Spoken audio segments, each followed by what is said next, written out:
Sous une tente installée au monument de la Renaissance que s'est tenue la conférence de Koumaba dont plusieurs thèmes ont été développés tels que la Renaissance africaine, un thème présenté par Bouba Diop sous les yeux des participants venus de partout pour assister au débat. Nous avons essayé d'utiliser un langage concret à partir de la faune, de la flore, à partir de ce que l'être humain voit.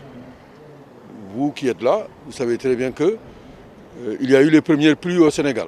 Donc la nature va reverdir et il va y avoir une nouvelle naissance.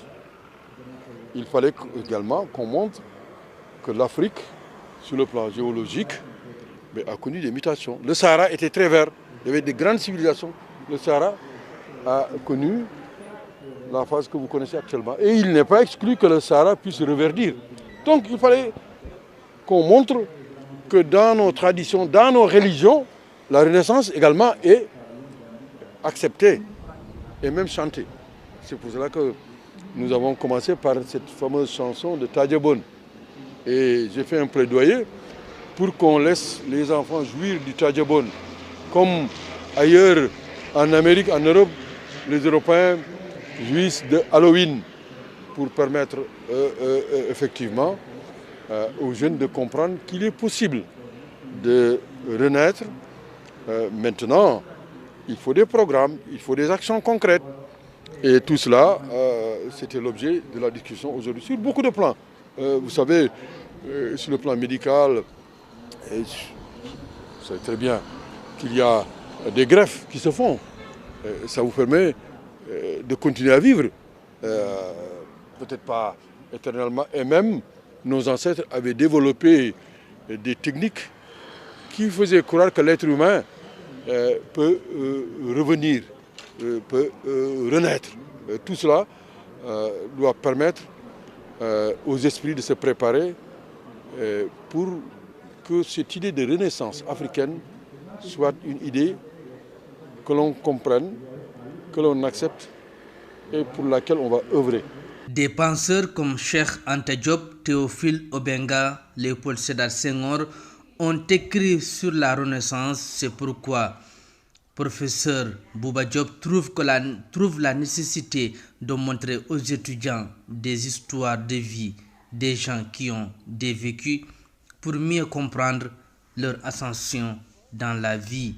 J'ai donné le point de vue de beaucoup de penseurs, que ce soit Cheikh Anta Diop, Senghor, que ce soit Théophile Obenga, que ce soit également Saromad.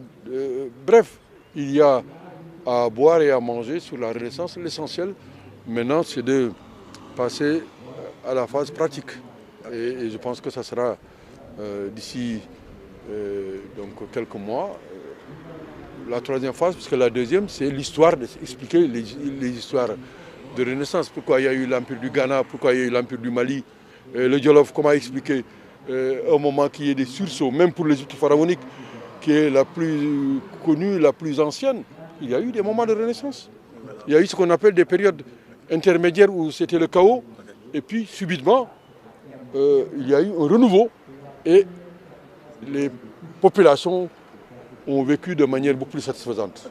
Ce qu'on appelle les histoires de vie. Moi qui vous parle à l'Université de Dakar, quand il y a eu ce qu'on appelle les contrats de performance, la Banque mondiale, les bailleurs de fonds ont mis beaucoup d'argent. Je dis à mes collègues et aux autorités que la meilleure façon pour aider les étudiants, c'est de leur montrer les histoires de vie. Vous prenez des personnes qui ont du vécu, qui racontent leur itinéraire.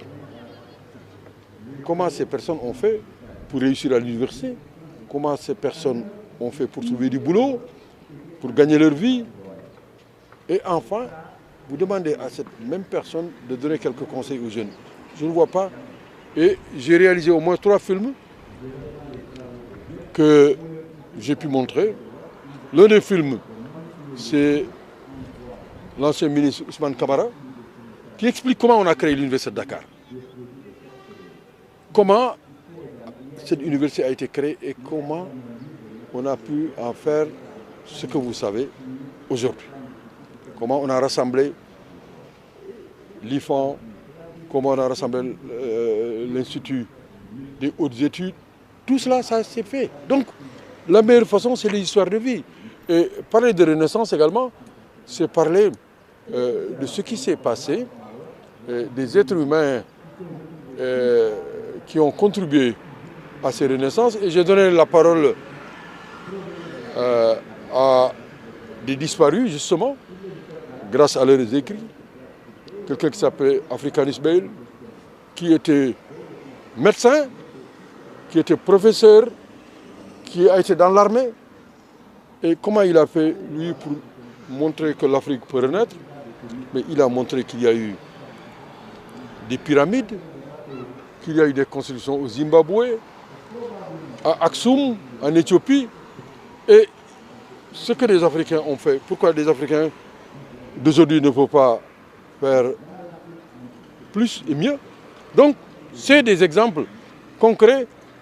Et celui qui est maçon, il va voir qu'il y a de nouvelles constructions. Celui qui est musicien, il faut lui montrer que la musique que nous avons aujourd'hui, si elle est belle, mais c'est parce que depuis des millénaires, des musiciens africains n'ont jamais cessé de travailler.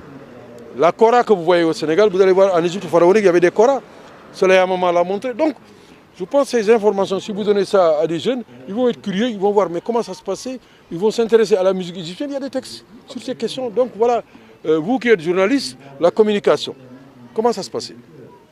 Comment on faisait pour communiquer? Quelles sont les techniques? Aujourd'hui, il y a des nouvelles technologies. Cheikh Anta, déjà dans les années 40, disait que, attention, il y a l'imprimerie, il y a les radios qui commencent à naître, il faut en profiter. Donc, la Renaissance, ça ne signifie pas qu'il faut reproduire tout simplement ce que les anciens faisaient. Non, il faut innover. Parce qu'il y a de nouveaux matériaux. D'ailleurs, c'est la créativité, la création. La Renaissance suppose de nouvelles pensées, de nouvelles actions. Mais partir d'un socle solide. Et ce socle solide, si on ne connaît pas ce socle, on ne peut pas bâtir quelque chose de consistant. Notre combat, c'est de vivre mieux et d'aider les autres à comprendre qu'ils ont intérêt à être solidaires. Cette course, vers quoi? Qu'est-ce qu'on veut? Manger, boire, s'épanouir. On n'a pas besoin de tuer les autres qui sont autour de nous. Et l'Afrique doit revenir à ce qu'on appelle des équilibres. Mat, c'est le mot que les Égyptiens utilisent. Mat, c'est le même mot en Wolof, en sérère.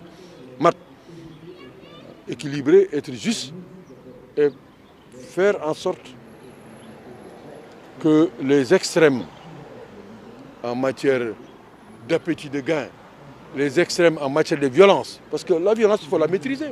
Il faut connaître son corps.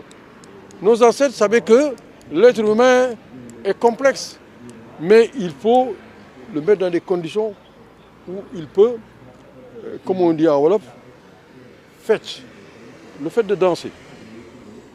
Mais c'est faire en sorte que les nœuds qui a notre corps, ces nœuds, soient effectivement dénoués.